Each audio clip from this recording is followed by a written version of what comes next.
Joe's dad accidentally bought over 5% of a restaurant company, and then the SEC called. And that phone call led to one of the wildest franchise stories that I've ever heard. There was this one period where he was like, every time we'd have lunch, he'd be sitting there eating his, turkey club sandwich or whatever it is. Goes, I think ground round's a good buy. And that was code for, I'm buying a lot of ground round stock. One Wednesday, he's in the office and he's signing the checks. And our assistant comes running into my office and she goes, the SEC's on the phone. And I'm like, SEC, Southeastern Conference, Alabama football. She goes, no, the other one. So I answered the phone and there was this gentleman, his name was Armstrong. He goes, hi, I'm calling from the SEC and our database has indicated that you have now bought over 5% of the ground round company. Are you planning a hostile takeover? And that's when everything got real. From there, we get into the Gold Fork prototype, private equity taking over, and the lesson every franchisee needs to hear about betting on the right parent company. Welcome back to another episode of How I Franchise This. Joe, I am incredibly excited to have you on the show. You and I have been talking for probably a year or so now, maybe more. And you've been around the franchise space, the majority of your life. I'd say you're a franchise lifer. So why don't we start with you sharing a little bit of your background. I know at one point you owned 14 Burger Kings and now you're on the landlord side and the commercial real estate side. Why don't we start with a quick intro and which brands you've been involved with over the years? Absolutely, Alex. Well, thank you for having me on. It's a pleasure to be here with you and been a big fan of yours, big fan of the company. And yes, we've been chatting for over a year since I saw you on Fox Business that day talking about Frangie, and I kind of lost my mind, like, wow, this is so cool, because my daughter tells me I'm a franchising OG, and I guess that's a good thing if you're an old guy. Oh, that's what OG is. But in any event, my sort of franchise Batman or origination story goes like this. I was a second generation Burger King franchisee. My dad started that company in 1969. That's when he bought his first license. He opened his first Burger King in 1970 in Somerville, Massachusetts, which is this really great small city just outside of Boston. And my dad was a very interesting, typical sort of American Horatio Alger story. Grew up during the Depression, son of Italian immigrants, very poor. Was able to get an appointment to the Naval Academy, graduated from the Naval Academy, then fought in the Korean War, then went to Harvard Business School on the GI Bill, and then worked for a number of companies afterwards, but was always very unhappy. And then when he was 47, he said, enough's enough. I need to own my own business. And he applied for a McDonald's franchise and got approved. And he was actually talking to Ray Kroc directly, and Ray's like, Joe, we'd love to have you, but here's the problem. We got a backlog of franchisees. They're waiting for their stores. You're not going to get into a store for 3 years. And my dad's like, I'm 47, Ray. I don't want to be starting this thing when I'm 50. I got to get started now. So somehow he got connected with Jim McLemore and Dave Edgerton at Burger King, and they said, Joe, we'd love to have you. We're building 2 company stores right now, one in Seneca Falls, New York, and the other in Somerville, Mass. And my father looked at both of them. He said, we're going to Somerville. And from there, he launched our company. And then he built a number of other stores. He went from 1 to 10. And then I graduated from college. I went to the Cornell Hotel School. And then when I got out of college, I became a franchisee. And I bought 1 Burger King out of Foreclosure and then built 3 others. So we got to 14. And then he and I started developing hotels together. And because we had some real estate that we owned next to one of our Burger Kings, we were like, what are we going to do with that thing? And we said, let's build a hotel. And we built it under our own brand name. Called Tagliente, which is a derivative of our family's last name. I wanted to call it Tagliente Hotel, and the sign guy was like, oh my God, that's going to be so expensive. And we said, all right, we'll cut it down to Tage. And then we built that up to 4 hotels. And why did you decide to do it under your brand versus franchising it or another brand? What led you guys to do that? Well, the reason why we did that is because at that point we had been franchisees for a long time, so we knew how to be good franchisees, and we were vetting franchises, potential flags to put on the hotel. And so, we were talking to Hampton Inn, and they were just getting started at the time, and Comfort Inn was very interested in us becoming Comfort Inn franchisees. So the story goes like this. We were down in Silver Springs, Maryland, my father and I, and this gentleman who worked for us, and we met Bob Hazard, who was the CEO of the company, and we were touring properties and so forth. And then this gentleman who was the sales representative, franchise sales representative, took us to a number of hotels that were owned by a franchisee nearby. And that franchisee owned like 9 hotels. And so while we were sitting there having a cup of coffee, the franchise sales guy goes like this. He goes, I told him to change this carpet in this hotel, and he still hasn't done it. I'm going to go kick his ass. Okay. Now, I was, and so I'm sitting there and I'm like, I heard it and it didn't faze me. When we get in the car, we're heading back to the airport, my father's got smoke coming out of his ears. I mean, he's pissed off. I go, Dad, what's the matter? He goes, did you hear that guy, the way he was talking? Does he have any idea how much debt that guy took on to build all those hotels, how much risk he's taking? And he's saying he's going to kick his ass over it and, blankety blank carpet.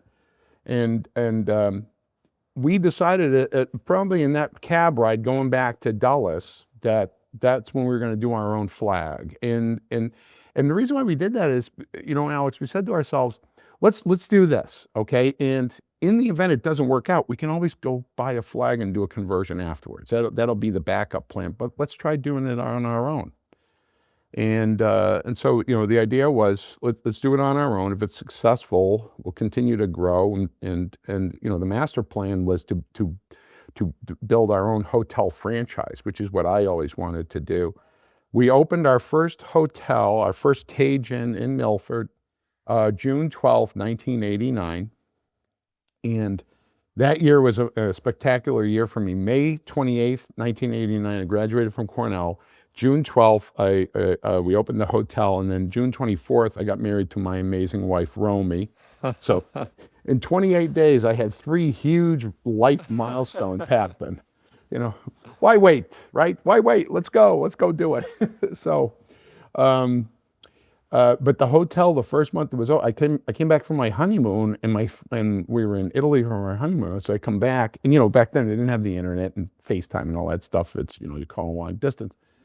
I come home, I get back, and my father calls me, and he's like doing cartwheels. We did 72% occupancy in the first month, and with no brand and no central reservation system. It's just, we built a really beautiful hotel, and people got all excited. And then, so now our phone is ringing off the hook from hotel operators, real estate developers. Can I buy a flag? Can I buy a franchise? Can I buy a franchise? Now I'm taking these calls and I'm like, and I'm saying, well, give us a moment. Let me talk to you. And then getting together with my father, like, Dad, we've got, in that first year, we could have sold 10 flags. And we didn't. And the reason why we didn't was that my dad said, before we proceed down that route, we need to build up a critical mass of hotels ourselves, proof of concept. And in retrospect, I think, my approach would have been a better approach. It's, hit the iron while it's hot, window of opportunity is open. Because I was watching Hampton Inn, and they were selling flags, and they had barely got one property off the ground. And then there was this other brand called Microtel, which was opening their first hotel in Rochester, New York. And one of my Cornell buddies was a key person in that team. And he was calling me. He's like, dude, you should be selling flags. We're selling flags like crazy. We don't even have this place open yet. And I just, what am I going to do? But that's the thing for your audience. In case you're wondering what I'm referring to, in the hotel lingo, a flag means a hotel franchise. And I think it's the only sector that does that. But, So that means you and your dad, obviously both very bright individuals, Harvard, business school, or Harvard and Cornell. Early let's go back to like early Joe out of college. Did you know like I'm getting into the family business, I'm getting into franchises versus probably any number of other things you could have gone and done, or what led you to want to get involved in the Burger King business initially with your dad? Well, I mean, I wanted to go into the family business when I was as young as 9 or 12 years old. I mean, I knew that. My dad, I remember being 7 years old, and my father would say to me, "Hey, Joey, you want to go for a ride?" And that was code for, "Hey, why don't you ride around with me in my 1973 Plymouth Duster while I drive around town looking for Burger King locations?" And because that's how he did it, just driving around, driving markets, and trying to see street corners, and then calling the owner and talking to him about building a Burger King. And and he'd go, "Come on, I'll get you some ice cream or some baseball cards or comic books or something." And so I got to spend some special time with my dad.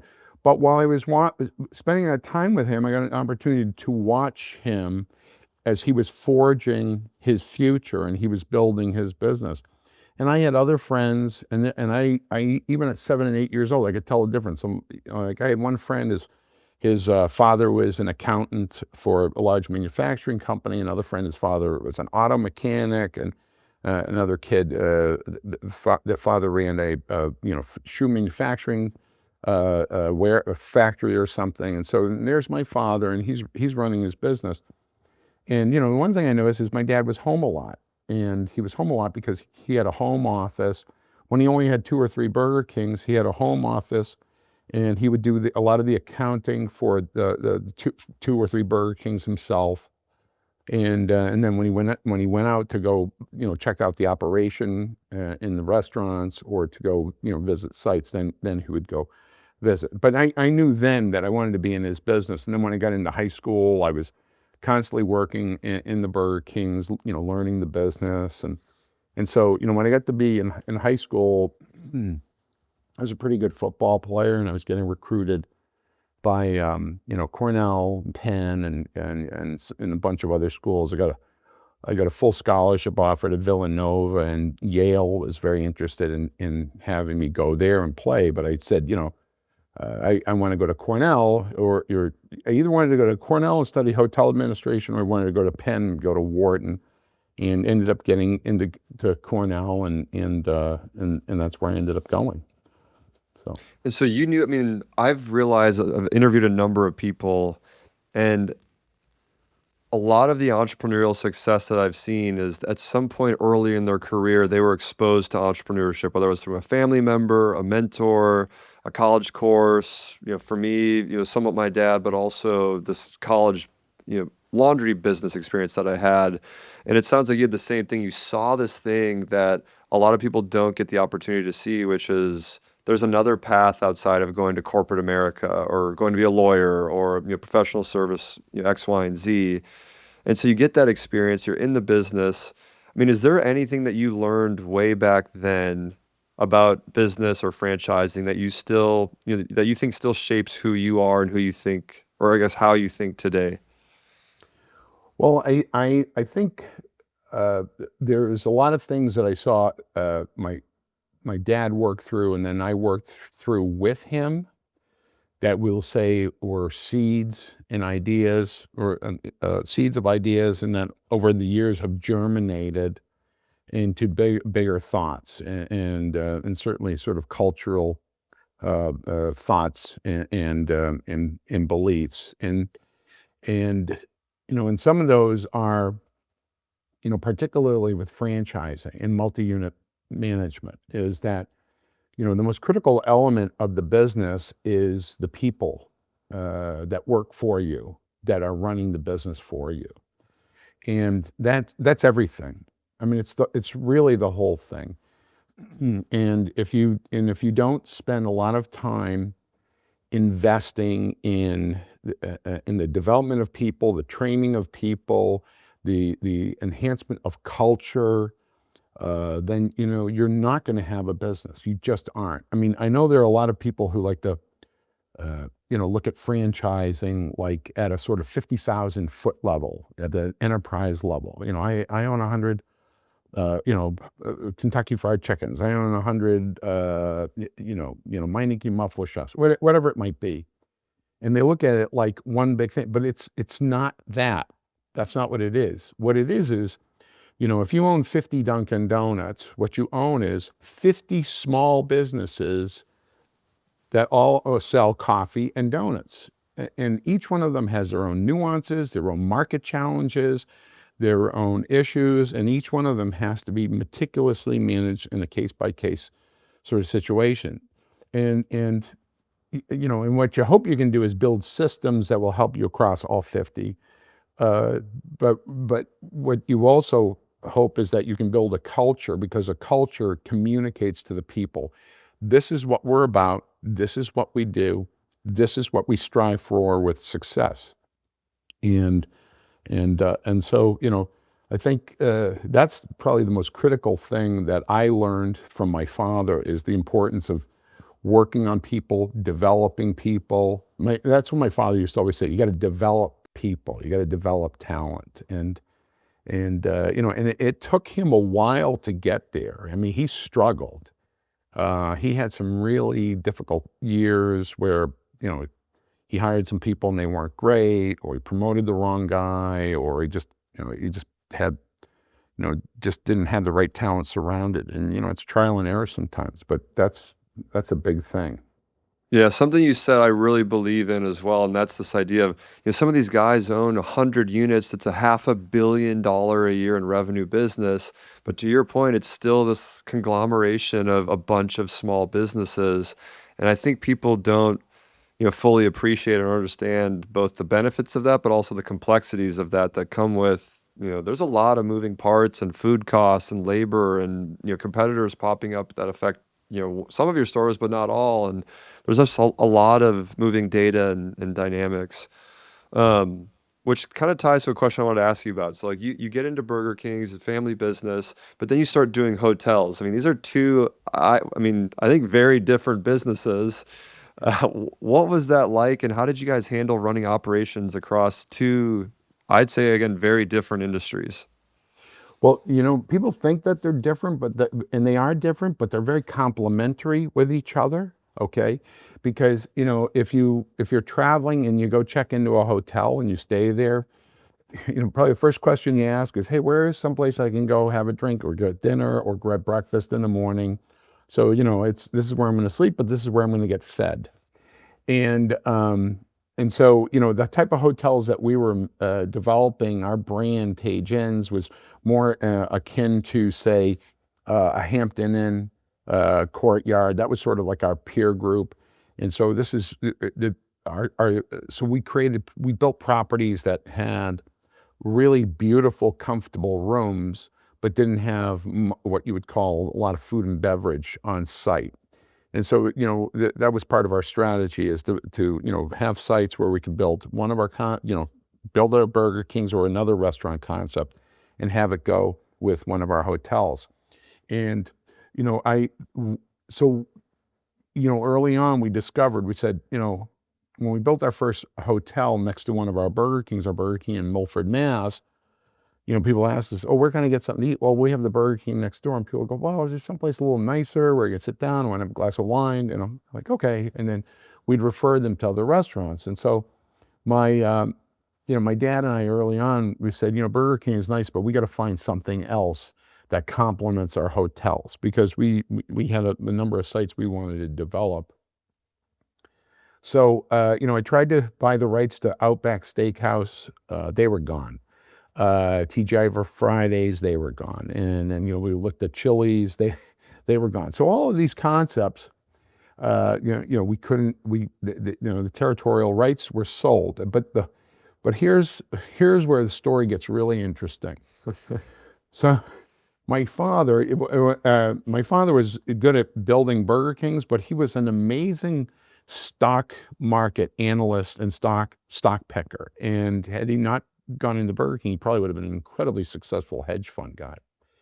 So he used to come in, and when I got older and I became CEO of the company, he would come in on Wednesdays, and he'd say, I want to come in on one. He was the chairman of the company. "I want to come in one day a week, and check in with you and the guys and see what's going on, and then that's it. And I'd say, Dad, come in on Wednesdays, because that's when the accounting department has all the checks ready, and then you can sit there in your office and literally thousands of checks, and I was like, I'll let you do it. And then he goes, and then we'll have lunch afterwards, right? And I go, we'll have lunch afterwards. So there was this one period where he was like, every time we'd have lunch, he'd be sitting there eating his, turkey club sandwich or whatever it is. He goes, I think ground round's a good buy. I think ground round is a good buy. I think ground round's a good buy. And it's like, I said, Jesus, the old man loves ground round. And that was code for, I'm buying a lot of ground round stock. So one Wednesday, he's in the office and he's signing the checks. And our assistant, this wonderful woman named Alice Carney, comes running into my office, and she goes, the SEC's on the phone. And I'm like, SEC? And I'm thinking, Southeastern Conference, Alabama football. She goes, no, the other one. She goes, no, the other one, the stock market one. I'm like, what? And they want to talk to you. And I'm like, why do they want to talk to me? So I answer the phone. I go, hi, this is Joe.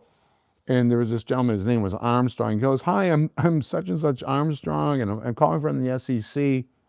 And our database, whatever it is has indicated that you have now bought over 5% of the ground round company. Are you planning a hostile takeover? Because if you are, you got to file a 13D, which was this form that says alerting a company. We're planning on doing a hostile takeover. And I'm like, and I was like, and I'm thinking to myself, holy shit. And I go, hold on, you want to talk to my dad? So I put him on hold, and I hang up, put the phone down. Hey, and in my father's office, the next door, Dad, SEC's on line 2. They think you want to do a hostile takeover on ground round. So my dad picks up the phone. Hello. Oh, hi. He goes again. Oh, hi. Like he's saying hello to his best friend who hasn't talked to in 2 years.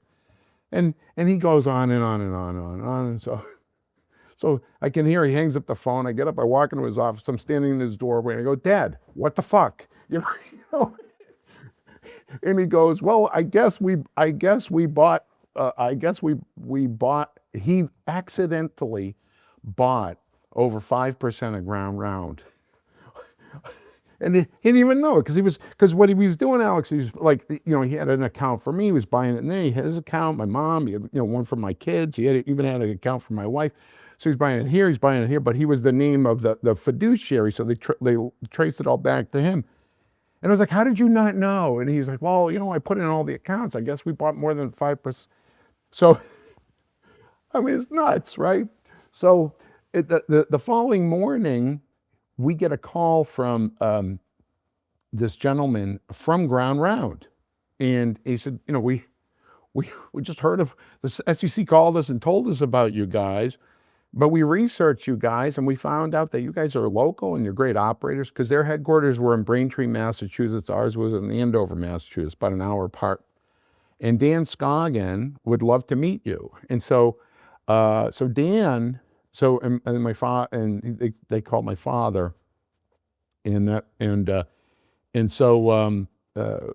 my father said, my son and I will be there tomorrow afternoon. So, following afternoon, we were in the headquarters of ground round. We met Dan Scoggin. So Dan is a legend. Now he was the guy who, the casual dining movement, he was the guy who was credited with creating what it was, because he bought the original TGI Fridays, and it was started in New York City. And I think the gentleman who started the original one, his name was Alan Stillman. And so Dan became friends with him and said, if you ever want to sell this thing, I'll buy it. And so he sold it to him. And then Dan, built it into the big company that it became, and then sold it to Carlson Hospitality Group.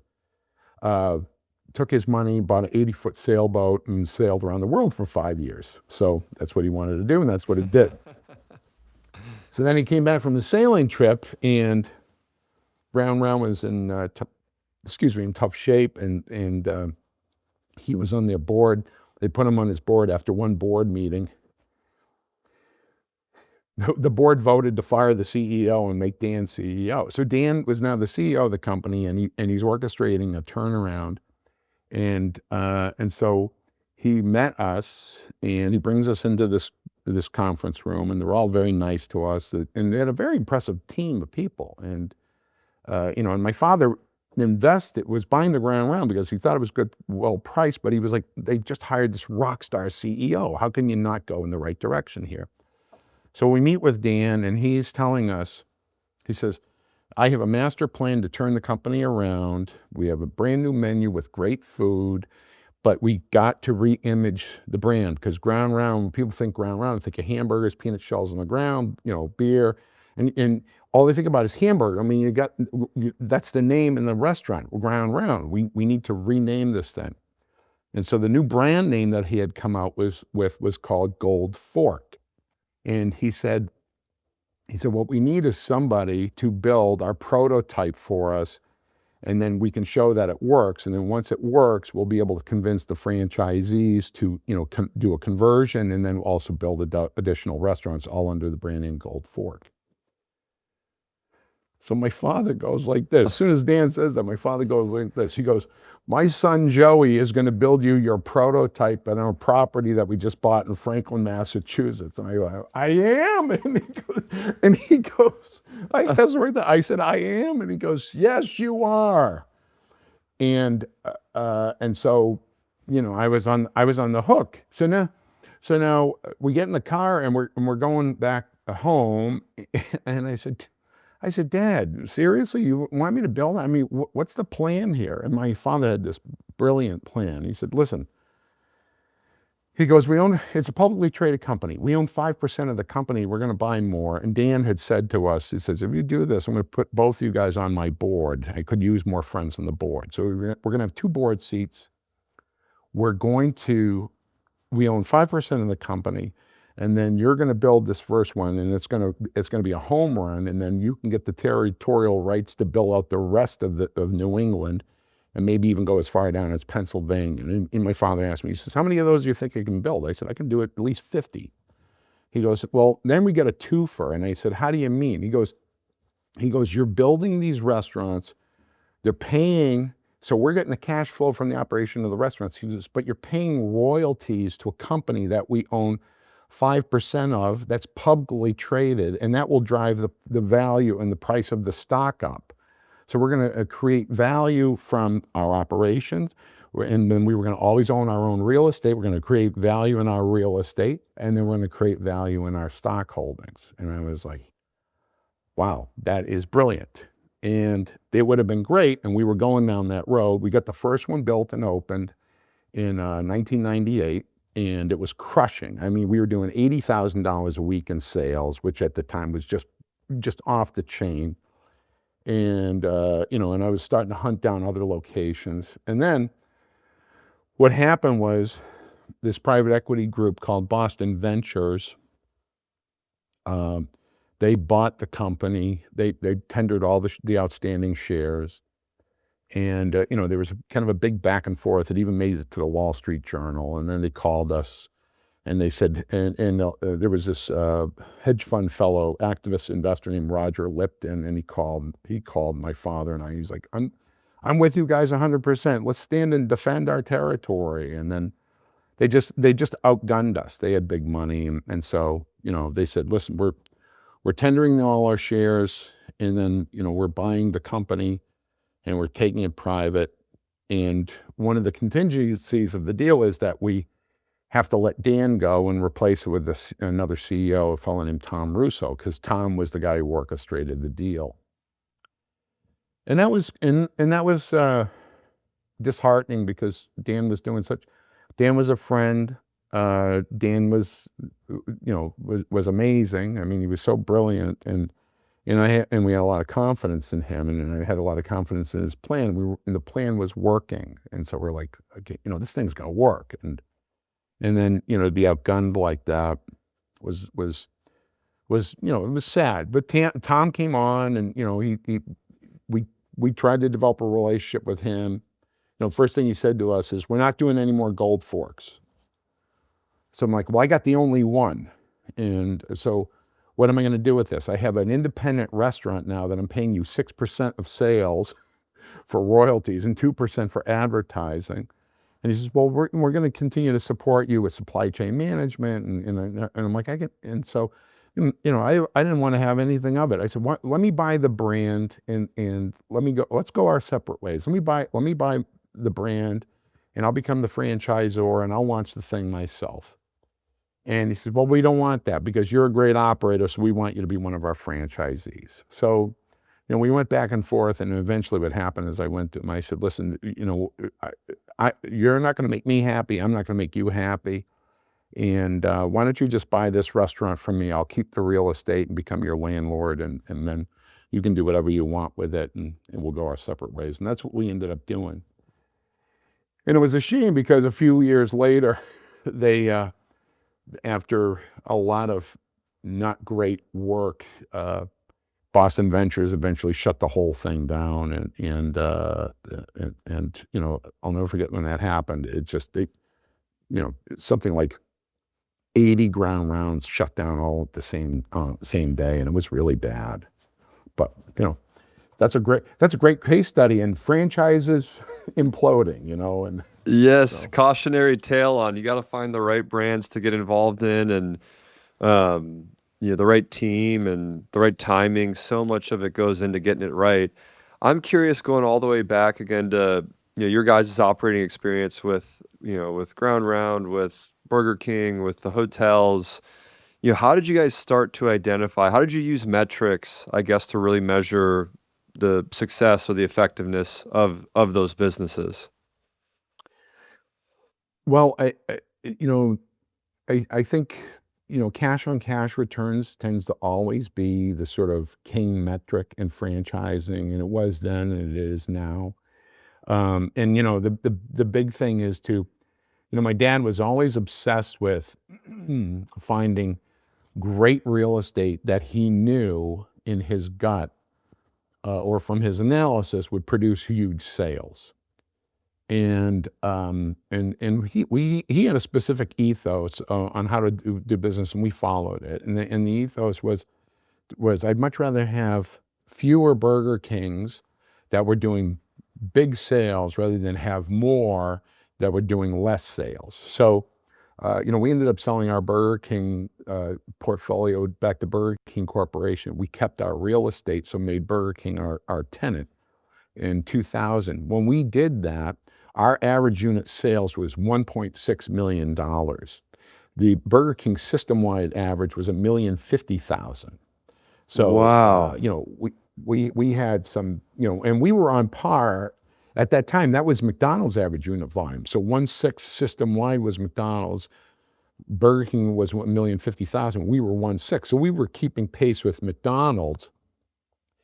And, and so it was always about, let's find a location that has huge foot traffic, dense population, the sort of community that will, embrace a Burger King, will want to eat there. Let's put the best systems, the best people in place so we can drive, the most incredible, excellent customer experience, but, really fast speed of service. And so we were always, those were the metrics we were looking for. And we wanted to have fewer restaurants that performed at a higher level. I remember at one point I got this thing in my head. I'm like, I'm going to take us from 14 Burger Kings to 30. And, and I'm driving and I'm looking for sites and so forth. I'm putting out LOIs. And my father's asking me, he goes, what are you doing? And I go, Dad, I want to double the size of the company. And he says, well, where are these locations? And how are you going to structure this? Well, I got these places. He goes, are you going to buy all that real estate? And I was like, well, I figured I'd do leases. He goes, why do you want to do leases? He says, you want to own the real estate. And I'll never forget, he said to me, he goes, listen, what do you want to have in your wallet? Do you want to have 25 $1 bills or do you want to have 5 $20 bills? Because we've got 5 $20 bills in our wallet. And remember he said that and I was like, okay, I get it. So it was, bigger hits, fewer restaurants, bigger hits, bigger cash on cash returns. Those are probably the critical KPIs that we followed the most. Would you guys try to benchmark against other concepts or other sort? And how would you do that? Like, how would you get that data and try to compare? Well, my father's favorite way, and he taught me how to do this, because when I was picking Burger King sites, this was my go-to thing. He goes, so in 1973, in 1972, he built his second Burger King on Tremont Street in Boston, at the corner of Tremont and Park Street. So 150 Tremont Street, I'll never forget the address, right across the street from the Boston Common, which is Boston's version of Central Park. And it was, a downtown storefront. And it was the first Burger King to break $1 million in the Burger King system at the time. So that was a huge milestone. And the way my father picked that site was that 2 doors up was a McDonald's that was one of the top performing McDonald's in the McDonald's system, was doing 1.2 to 1.4 million in sales. And my father said to himself, he goes, if we can do 80% of what they do, and there was he had statistics that showed, if you put a Burger King next to a McDonald's, typically at the time, a Burger King will do 80% of the sales that the McDonald's is doing. And so that's how he was finding locations. There's a great McDonald's, put a Burger King right next to it, boom, 80% of sales. And so, so back in the olden days, what I would do is I was built, one of the Burger Kings I built was in Tilton, New Hampshire. And so I drove up there one day and took out a lawn chair, and at 11 o'clock in the morning, and I put it right across, there was a empty parking lot across the street from the McDonald's. I said to the guy who was parking lot, I said, do you mind if I sit out here and sun myself and watch the cars going through the drive-thru? And the McDonald's, the guy's like, knock yourself out. So I sat there for 3 hours with a pen and a pad, scratching out cars that were going in and out of the McDonald's. And I did that for a few days, and I was able to determine with the visits, with the car counts, and from that I was able to extrapolate, what the sales are. But today, in today's day and age, you have things like Placer AI, which is just amazing. I mean, for me, Placer AI is I call it real estate porn. I was in Nashville in September with my wife, and we were walking up and down Broadway, and we walked by this McDonald's, and I could tell, I was saying to myself, I said, I picture that McDonald's does huge sales. And so I stopped there, and my wife's like, what are you doing? And I said, just bear with me here. And I pulled out Placer AI, and I was like, oh my God, that place does 150,000 visits a month. That's doing $15 million a year in sales. And my wife she just rolls her eyes at me. My wife's amazing. We've been married for 37 years. I say, she won't make me a franchise player, but she keeps renewing my 1-year contract. So, I got to take that. But, the customer counts and trying to build next to concepts that were really doing well and being part of that sort of, market, a strong market, always, that's what we were always pointing in. And whenever we deviated from that, it never worked. It never worked. So, And what do you think made the stores that were so wildly successful? You said, you guys were doing system revenues multiples higher than the average. Was it just the right location? Was it you guys were better operators? What was the, secret sauce there? So it's all of the above. We had great real estate, so that helped. But we also had a culture in the company of performing well and taking pride in your work. And creating a great atmosphere for your employees, creating a great atmosphere for your customers. And one of the things that we did to build that culture, we talked about culture earlier, was we adopted this routine, or this process. Every month we would gather all of our managers together at a meeting room at one of our hotels, and we would review the P&L statements for each of the Burger Kings. And so, each restaurant would come up, and the general manager of each restaurant or hotel would have to come up and do a presentation to the group. And here's my P&L, here's how we performed, here are our sales this month, this is how we did compared to this time last year. Our profits improved because of this, our profits didn't improve because of this is what we can do better. And so, the manager, it was a form of accountability, but it was also a form of best practices, and it was a form of forum group support. Let's work on your business plan. Let's work on your business together.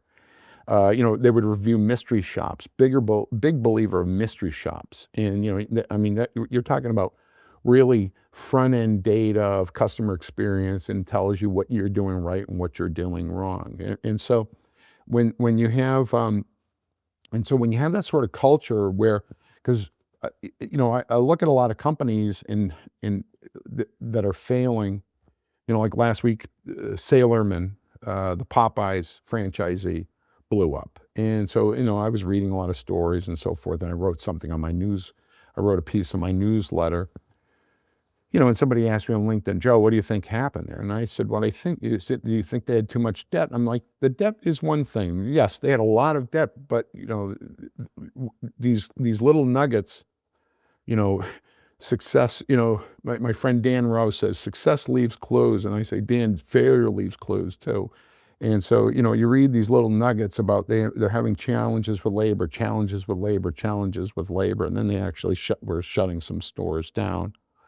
I say to myself, those are the things that you have to work on, is the people part and the getting everyone on board to culturally move the thing forward. Yeah. So you had a lot of, you'd say, more buy-in than other operators in the system. Does that, that comes down to the quality of the food, the experience, which keeps people coming back and talking about it. But were they also, good at upselling? And would you like chips in a drink with that or a dessert with that? And they were increasing tickets as well, or? Yes. So Yeah. across the board. Yeah, so what we would do is, we were big believers in, I mean, you tell people to upsell, but what we also did is we would tell our general managers in our stores and our hotels that, this is a multi-million-dollar business and asset. And the corporation might own it, but you're in charge of running it. You're responsible for it. Your stewardship is critical.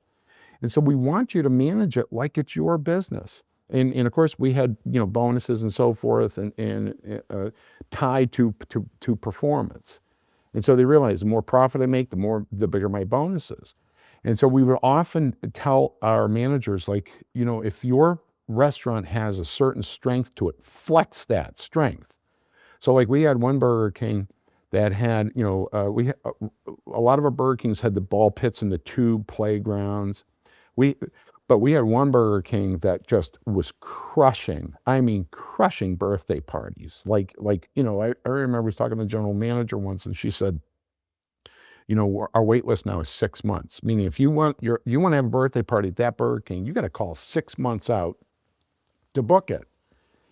And I was, and you look at the numbers and like, oh my God, they're doing hundreds of thousands of dollars in sales, and it's all predicated on these birthday parties. It was just really remarkable. And then, we had another Burger King in South Boston, the famed neighborhood, and it had huge breakfast sales. Huge. Now McDonald's has wonderful breakfast sales, but Burger King's typically are not. But ours was like 20% of sales was breakfast. And I said, okay, what's going on there? And I spent some mornings there, and it's there's community groups and there's senior citizens and so forth. And they with the endorsement, the general manager, pitched these folks, make this your place to meet. Okay. And so those people did. They're like, they come in, they have coffee, they have breakfast, they have their meeting, and it became the gathering place. And it showed up on the P&L. Wow. So I want to talk a little bit about, you guys have multiple hotels at this point. You got 14 Burger Kings.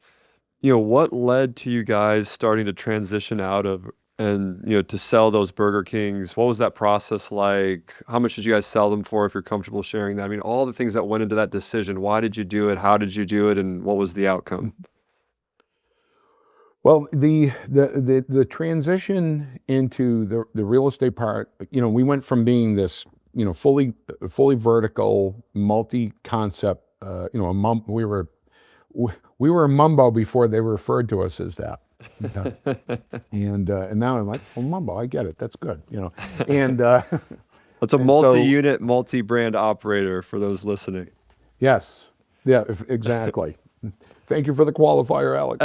And so we had at that point we had something like 22, 24 business units that were operating between the restaurants, the hotels, and various restaurants, and then we also had our own in-house accounting department, our own in-house marketing team, our own in-house training department, uh, um, um, a facilities department. At one point, I had my own construction group, so that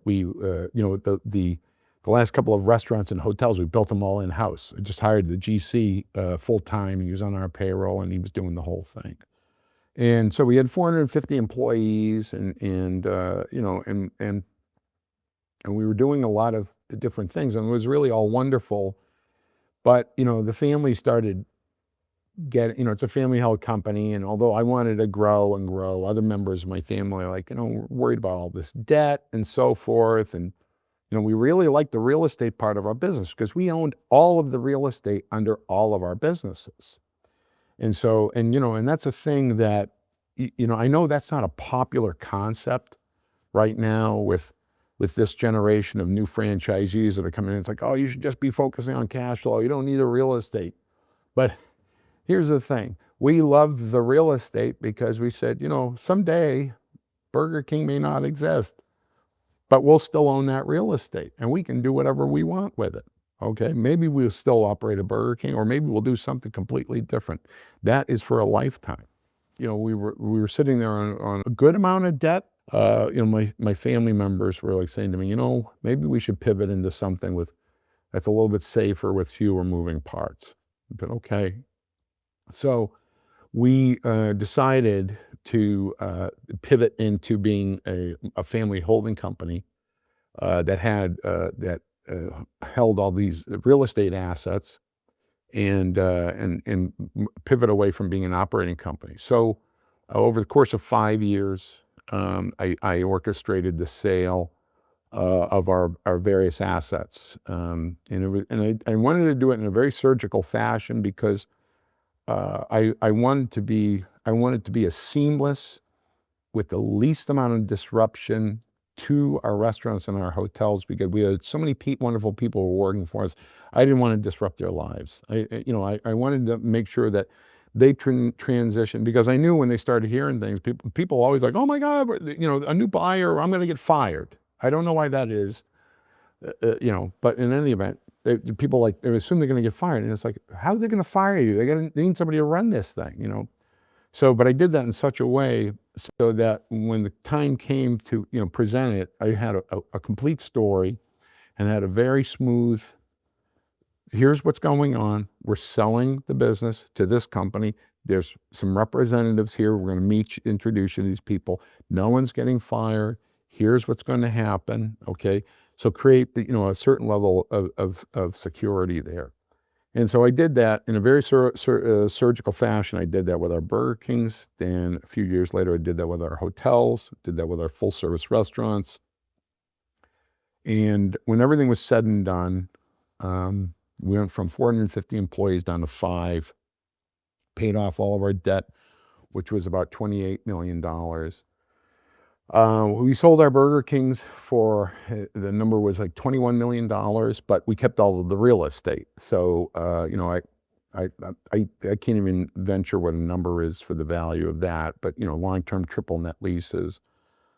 We sold all of our hotels for $26 million, and then kept the real estate as well, long-term ground leases. And again, don't know what the value is for those. And then we sold that, the Gold Fork, we sold that for $2 million. Again, did the long-term lease. But then I also did, I mentioned that we have an affiliation with Chili's. In one of our hotels, we had this a tennis court on the property. It's a hotel we had bought out of Foreclosure and then converted it to our brand. So there was a tennis court on the property. Nobody was using it. It was old. It was decrepit. And so I said, I'm building a full service restaurant there. And so, I got it fully entitled, and then did a long-term triple net lease with Chili's. And then they came in and built their own Chili's there. And by the way, Chili's is an amazing company. and they've been a pleasure to do business with. They've been excellent tenants. And so, that was free. That was basically free money. I was able to locate a restaurant on property that we owned that nobody was using. And so that's all worked out for us very well, that transition. Because I know a lot of the podcast listeners are curious about, franchising and what are terminal values or exit values. When you think about the Burger King, I mean, what did you see at the time when you were unwinding that portfolio? Was it 5x of EBITDA, 7x of EBITDA? Like what kind of multiples and like how did people value, a Burger King or a portfolio of Burger King locations at the time? So when we sold the Burger Kings, they were using mostly a multiple of sales, and I think at that time we were at like 90 cents or 92 cents on the sales dollar. But if Interesting. I, yeah, if I did a multiple EBITDA, I think it was probably pretty close to 7, Wow. somewhere Okay. between 6 and 7. Because we were producing nice cash flow out of those Burger Kings because of our high sales volumes. I mean, we had a few restaurants that were really just knocking the cover off the ball. And so, you know,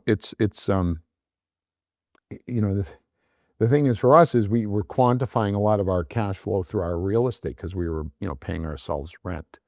But, you add that back in and, you do the math and it makes sense. Mean, that's pretty common today too. And I think some people don't realize, with franchising, the multiple expansion that you get by being a part of a franchise system. If you owned, Joe's Burgers, you might sell that for 3 to 5x EBITDA, but because it's a Burger King and it has the system and track record and buying power, the exit value for you as a franchisee is, two, sometimes three turns higher. And that is real enterprise value at the end of this thing that, is meaningful and can add up. Yeah, well, you're absolutely right, Alex. And I mean, and I think, in this day and age now, if you're an entrepreneur and you're making an investment into a franchise and you're buying a franchise brand, you got to really look closely at the critical value of that brand. Okay.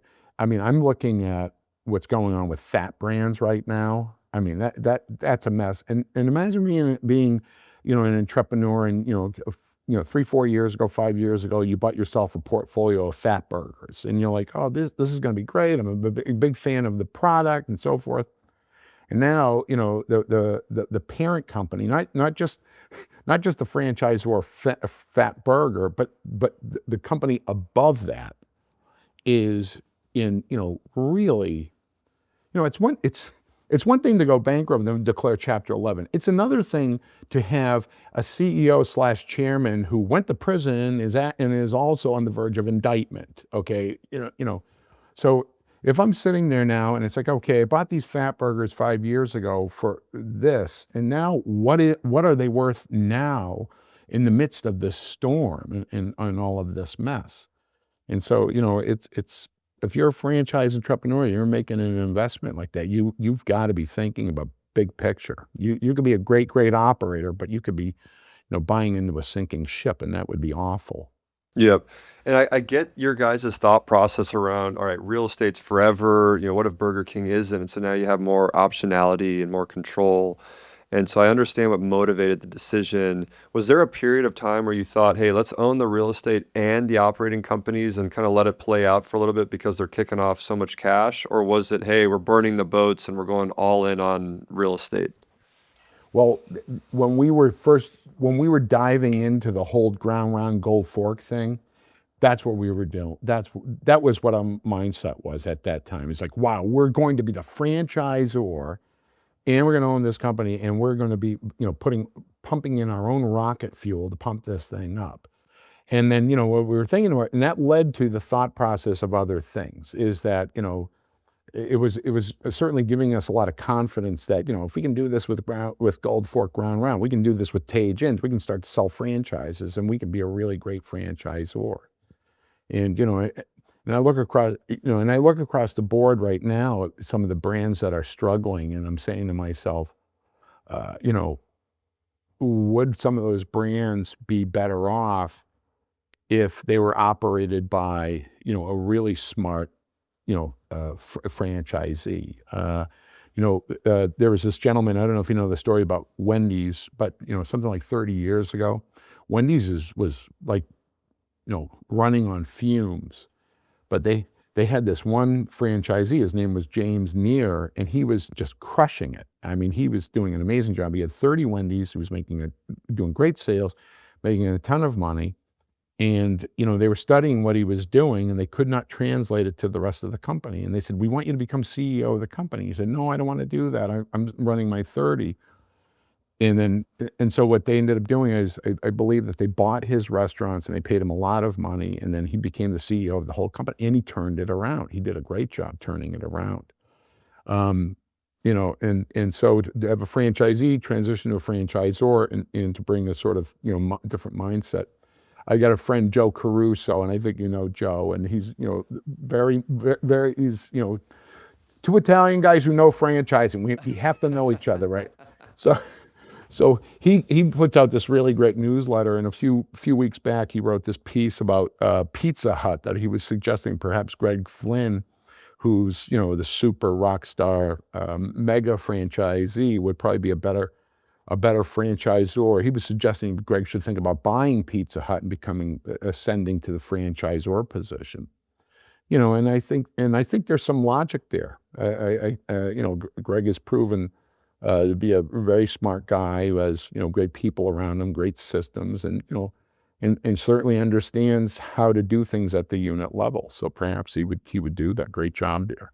I like that you brought this up because I see this in the tech world too. Like, my background started in, kind of venture-backed tech companies, and that's kind of what we're doing here at Franzi a little bit as well.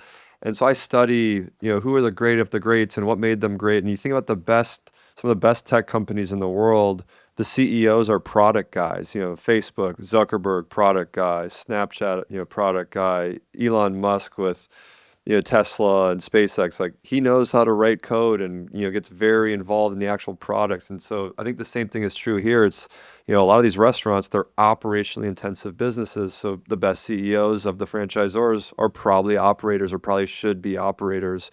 And so it's fascinating. I hadn't thought of it outside of the tech world before, but I think this is true for most industries. If the CEO has that deep, industry experience, expertise, especially as an operator, I feel like the brand is much better set up for success. I wanted to talk to you about a few of the where we think franchising is going next. I mean, you've seen it from an operator perspective, developing a brand, multiple different types of brands within different industries. Looking ahead, what changes do you think will matter most in franchising over the next decade? Well, I think I think one of the things you're going to have to look at is a sector by sector, because there's QSR franchising and then there's various other services. I have an affinity for QSR and full service restaurants and hotel franchising due to my background, but certainly can understand automotive and different kinds of other franchises. I think I think as you're seeing the introduction of things like certainly AI, robotics, self-driving automobiles, just those technologies. And by the way, we're in the first inning of a lot of those technologies. And it'll be amazing to see what they're like, 10 years from now, 20 years from now. I mean, I got a 2-year-old granddaughter, almost 2-year-old granddaughter, and I said to my son, Joey, her father, I said, when she gets to be 16, I'd like to teach her how to drive. And my son Joey says, Dad, when she's 16, she's going to probably look at us and go, why do I need to learn this? Why do I need to learn how to drive? I mean, you just pull out your phone and you hit a few buttons and a driverless car comes and you get it and you go do your thing. And so, I look at the impact of the technology and what will have the effect on the business overall, but also certainly at the unit level. The unit level is struggling right now. All the expenses are very high: labor, rent, food, you name it. The consumer is pushing back on a $17 Big Mac meal that it's too much. So there's a real squeeze happening here. But problems tend to be gateways to amazing opportunities and innovation. So, it'll be interesting to see what happens there. I think you will start to see. I think you're going to start to see. In this QSR space, I think you're going to see smaller boxes that produce the food and the sales, that have smaller footprints, have smaller real estate requirements, and have smaller labor requirements, and will be configured differently. And so I'm very curious to see what the future holds there. But I think about things like I mean your company, Franzi. I mean, I'm just like this amazing AI tool that somebody. I mean, I think about the process that my father went through when he decided he wanted to buy a Burger King franchise in 1969.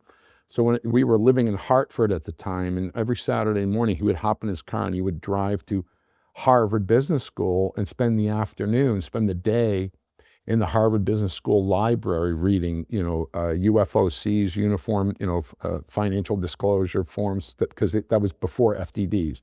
Yep. And that's how he was researching franchises at the time. Imagine if he had Franzi, just, okay, open up my computer and I go on and I can do all, and within minutes, I have the ability to look at all these different things. And by the way, this isn't a shameless plug. This is me really talking about how powerful your tool is and your technology is, because it is. But you're going to see more. You're going to see more and more of that sort of a thing. This sort of seamless, effortless, technology that's going to make doing all these things a lot easier. Mm-hmm. Yeah, and something you said really resonates with me too. I was going to ask you, where do you see pressure building up? And you kind of answered it already. It's, rising labor costs, rising rents, but the consumer still is not comfortable paying, $17 for a Big Mac meal. And so what are restaurant operators left to do? And at some point it needs to shake out. You can only pass cost on to, customers so much. Is there a bubble in general in the economy that, is going to burst and everything goes up in price? Or, is there more innovation, to your point, around smaller footprint, robotics, and reducing labor, within the store? I think it's going to be interesting to see where some of these things shake out, and people have to just get smarter and smarter at how they operate their business. Yep. Before we wrap up officially, I wanted to ask you a couple kind of quick hitter questions, kind of shorter, punchier answers. So I'll start with the first one. The first one's, is there a mistake that you see first-time franchisees make over and over? Yes, and that is that they don't go through the full franchise validation process. And particularly the one part being talking to a shit ton of other franchisees and asking them a lot of questions.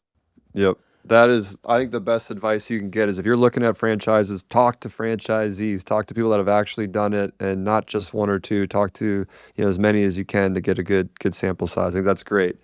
The next one is, what's the best deal you have ever done, or the one that taught you the most? So the best deal I ever did, both in the restaurant and hotel, there's similar deals, was I bought assets out of foreclosure. So I bought a Burger King. My dad and I got a call from this bank, and the guy goes, we just foreclosed on this Burger King. It's all boarded up and we don't want it. Do you want to buy it? And we'll sell you the building and the land for $535,000, but we'll warn you, the thing is completely gutted. It's got no dining room, no kitchen equipment. You're gonna have to completely rebuild it on the inside. So we said, we'll take it. 535 land and building, we'll take it. Here's the great thing that happened, Alex. So after we bought it, I called our facilities guy and I go, hey, you want to run down there, take the boards down, do an assessment of what we need so we can start ordering parts and get that thing rebuilt. So 3 hours later, this fellow calls me. He goes, Joe, I'm about to make your day. And I go, what is it? Tell me. He goes, we just took the boards down, and in this Burger King is a complete dining room. It's got all the equipment. It's dusty. It's dirty. It needs to be painted. We're going to hang a new ceiling. We're going to clean everything up and tune it up. We need to put a new sign on, a new POS system.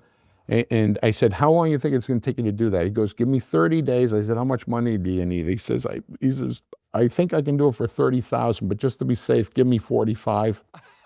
He ended up doing it for 30, and we were open, and that thing paid for itself in about a year and a half. Oh my And gosh. yeah, That's yeah, incredible. Like it's like a hidden gem. It's like the storage locker hunters. It's like, yeah, there's boards yep, on it. Let's go see what's in here. yep. It was Um, great. all right, last two. The first one is there an operational habit that you think separates great operators from average ones? Well, I think the grain operators spend a good amount of time in their units, talking to their staff, spending time with their customers. They don't have this, well, it's passive and I have people who are running it for me. They're like, they go in and they do it and they spend time looking at it.